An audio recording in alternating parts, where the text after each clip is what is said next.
All right, Amazon private label versus arbitrage in 2026. Let's get into it. You guys love the private label versus wholesale version. So now we've got a private label versus arbitrage version. And it's probably going to be relatively similar. So, I mean, let's get into it. Now, most people are going to tell you that private label is the only way to win in 2026. Now, they're right in some ways, but also wrong in many ways as well. Like, personally, I've seen sellers lose some serious money jumping into private label too early. I've also made mistakes myself and lost a lot of money too. But like, conversely, I've also seen sellers stay stuck doing arbitrage for far too long.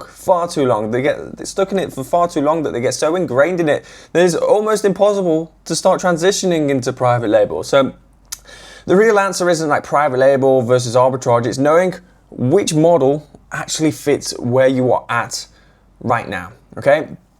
If you don't know me already, my name's Adam. I run 2 successful e-commerce businesses doing collectively £3.3 million per year, probably even more than that now if I was to calculate everything. I've been in the e-commerce space for 5 or 6 years. I started out from doing wholesale and a little bit of arbitrage all the way to now doing pretty much all private label. And by the end of this video, you're gonna know exactly which method is suited for you and like why most sellers get decisions wrong, okay? Now, just to set this into reality before we go any further, when I say it's some $3.3 million pounds per year and like 400K per month and stuff in 2026, I'm talking Amazon FBA, I'm talking eBay, I'm talking Temu, TikTok Shop, multiple marketplaces, multiple countries and stuff like this. We are expanding rapidly, right? And that model is so powerful, so powerful, and I'm going to be speaking about it today. And I've actually put in here healthy margins and a model that didn't fall apart the moment competition increased, which is, we'll get into it in a minute. I'm getting a bit ahead of myself. Now, I'm not saying all of these figures and stuff just to flex, right? I'm showing you so you understand, right? So you understand who you're listening to, first of all, in terms of a credibility standpoint, but also to show you what is possible. Like, it's not all just theory and things like this. I'm going to be giving you some practical advice here. So make sure you stick around. This also isn't a private label fixes everything video. Once again, like I said, most sellers who try private label actually fail because they do it incorrectly. So if you want to actually do it correctly as well, stick around to the end of the video because you're going to get some value from this, okay? Okay, I mean, I'm just going to get straight into it, to be honest. I've written some things down there, but I can't be asked. So why listen to me, right? I've done £500, started with £500 to scaling to millions of pounds in sales in just 5.5 years. I've been there, done that, been in the operator trap, doing arbitrage and wholesale and stuff for far too long. Now I have my own warehouse, 5 members of staff, hit 55K in profit in the month of December. And also in the month of March 2026, just last month, we had an even bigger record month, which I should have included in here, which is about £75,000 in profit, which was nuts. I can live anywhere I want in the world, travel, I'm in Bali right now, and I'll also help people do the same. So, I mean, without further ado, stop rambling about myself. Let's get into actually the real business, the real good stuff. So, arbitrage versus private label. Let's start with scaling, right? Because it's where most sellers hit the ceiling. They always come to me. I speak with people on a daily basis, really, that are doing arbitrage and wholesale, and they're always telling me their problems about scaling. Now, arbitrage just scales by adding products, additional products, more suppliers, more, not necessarily suppliers, but like more online stores and things like this, which you could call suppliers, more inventory, etc., right? Every time you add something, you're adding risk. You could get hard gated, you could get IP complaints, Amazon could ask for the invoices and stuff like this, all of this stuff, right? New competitors, unstable pricing, supplier dependency, relying on this one store or having a discount. What if it goes off discount? And then you've just got more capital tied up and stuff if you have problems, or loads of stuff, right? Now, you can scale arbitrage revenue. I'm not saying you can't at all, but like your business stays fragile, and even more so because more fragile the more you scale, and you own nothing, and pretty much anybody can copy you. Now, private label, on the other hand, right, it scales by concentration. Instead of like constantly adding new product here, new product there and stuff like this, or all to survive and make your business stay running, private label, you basically just scale what already works, right? If I've already just launched a new electrolyte brand here, for example, right? all I need to focus on is this product, maybe making new flavors of this product, small variations, focusing on expanding it to other marketplaces, focusing on maybe selling it in other countries. All of this increasing the revenue of just one product. And furthermore, if I start selling more of this product, I maybe start getting a better price for this product and obviously making more margin on this product. So, you know, things start to stack up, right? New variations, new products in a, you know, that's all you need to do, guys. That's all you need to do. When you've mastered one product and you've done a couple of variations and stuff, then you can start moving on to other products and then you start to slowly build from there, okay? With private label, you have fewer SKUs, less things to think about and less headache, right? Now, what I've put down here, here's the thing that most people don't expect, right? Private label usually scales slower than arbitrage at the beginning, right? And it's quite obvious for obvious reasons, right? But once it works, it starts working, it compounds. But arbitrage never ever compounds. It just resets. You're always resetting to ground zero and you're starting again and again and again, more products, more products, more products. And that difference alone, okay, explains why so many sellers plateau. Now let's get on to the next one. Profit margins, the juicy stuff. The juicy stuff, right? So let's talk about margins because this is where most comparisons kind of miss the point. Arbitrage margins and even wholesale margins as well, they're usually razor thin, right? Because the real issue isn't that just that they're low, right? It's not only that they're low, they're super unstable, right? You could have a product go from a 12% margin, right? You've sent it in, oh, I'm gonna make 12% margin. It's very subpar, very average, but it could go to break even overnight for some stupid competitor coming on and slashing the price and you have no control over it. Some huge company could come onto the listing and slash the price and stay there forever. You have no control over that. You have to follow them half of the time and sell out of your stock at break even or maybe even a loss sometimes, right? Which is not ideal. And that's why a lot of sellers are doing decent revenue, right? But it feels like they're kind of cash constraints and it feels a little bit risky. Hiring feels risky, scaling feels a little bit stressful and stuff as well. I don't know why I put ads risky in here because you're not going to really be running ads, to be honest. I'm going to take that one out.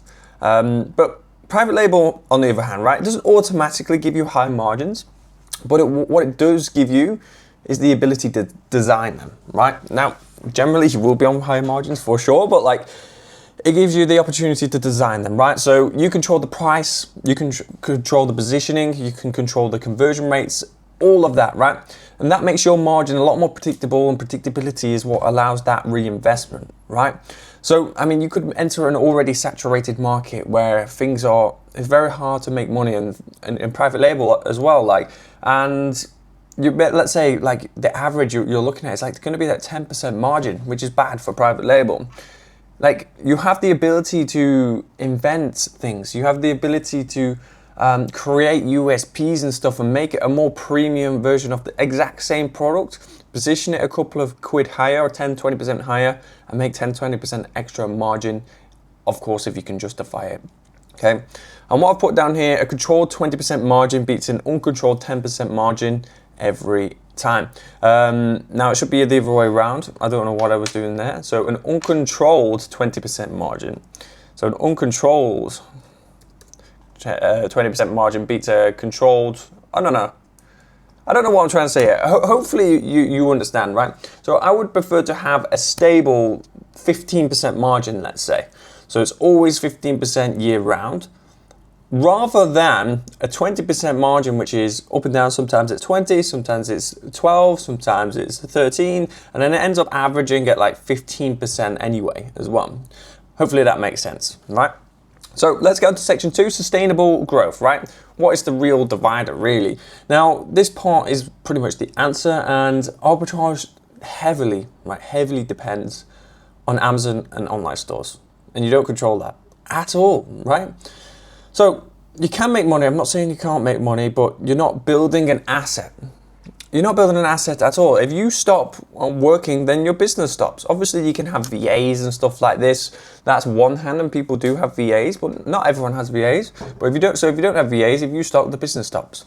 And even so, if you have VAs, if you stop as well, the business for most people still won't grow as well. And finally, like, if you wanted to get out of your business, you wanted to sell your business, how much is your business worth doing arbitrage? Zero. It's worth absolutely nothing, right? So that's the thing with arbitrage. Now, private label, you're building an asset, right? You're building an asset inside Amazon, inside TikTok Shop, all of these platforms. You own the listing, you own the brand, the product, the intellectual property, everything that you can think of. You know, you get the brand registry, protection, you get repeat customers, subscribe and save stuff, and you have the ability to expand beyond one SKU or even beyond Amazon, like I've said.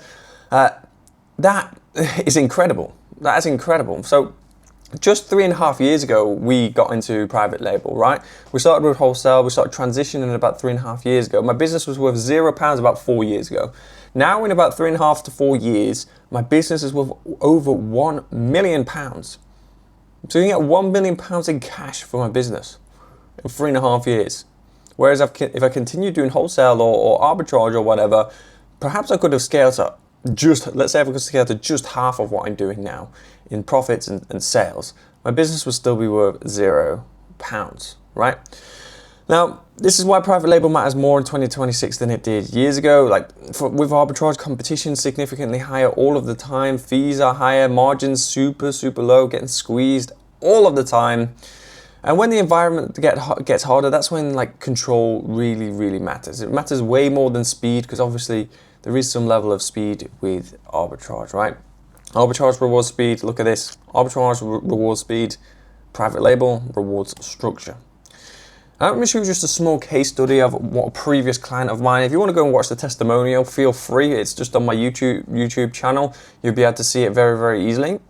Now, let's just tell you how this translates to the real world. Hassan was running a wholesale / arbitrage business, and he was doing the right thing, right? Very hard worker. But his results were super volatile. Some months were good, and some months were bad. And you know, these price wars were just ripping him to shreds, right? He really wasn't happy with the business, to be honest. But by shifting to strategies that reduced competition, stabilized his margin, he secured a deal that added £2,000, right, a month in profit to his business. And it didn't just increase profit for him, right? His business was going down and down. So that gave him a much more stable form of income, and ultimately perhaps kept his business afloat, to be honest. And this is the key thing, right? Once sellers experience what margin stability feels like, private label becomes the next logical step. Of course, it's the same control principle applied at a higher level. So, which one are you going to choose? You let me know in the comments. Here's the honest answer, right? Wholesale, arbitrage, A2A, whatever you're doing, right? It makes sense if you need the cash short term, okay? And you've only got a little bit of it. Or if you just want to learn how Amazon works. However, you can learn how Amazon works doing private label as well. But, you know, it's not useless. I'm not here to shit on it at all. But there is place for it, for sure, 100%. But let's say if your goal is to scale past 10, even past 5K a month, all the way up to 30K plus per month, and have consistent income, predictable margins, maybe even be able to travel around the world, treat your family to stuff, fly business class, do whatever you want, basically, in the world. Whatever you want, whatever your dreams and desires are, to actually have the ability to do that, generally private label is going to be the stronger model for you to get there long term, because we're not in things for the short term, are we, guys? Really, let's be honest. We're in everything for the longer term game, okay? And you shouldn't just choose things based on how easy it is as well. You should choose it on how much leverage it really gives you, okay? So hopefully you got some good understanding from that. You haven't even heard me say once in the video, private label's better than arbitrage or wholesale. Did you? Once. I just explained my opinions and what I think. I explained the advantages over each one. I did explain the advantages of the private label a little bit more, but simply because there's more advantages. You choose what you want to do, and that's completely up to you. Now, if you've got less than 5K, what I typically say to people, don't start private label. But if you've got 5K or more, anybody that's got 5K or more should start private label without a doubt, okay? Now, I've got on this last slide, if you want to learn the exact systems and frameworks I use personally, right? Without spending months watching videos, burning capital and all that stuff, check the link in the description. You can book in a call directly with me and we can have a conversation to see how we can help you. We actively helping people on a group basis and a one-to-one basis. So if that's something you're interested in, drop it down in the description down below, click the link, and I look forward to seeing you. But without further ado, thank you very much. I will see you on the next video. Like, comment, subscribe, and peace.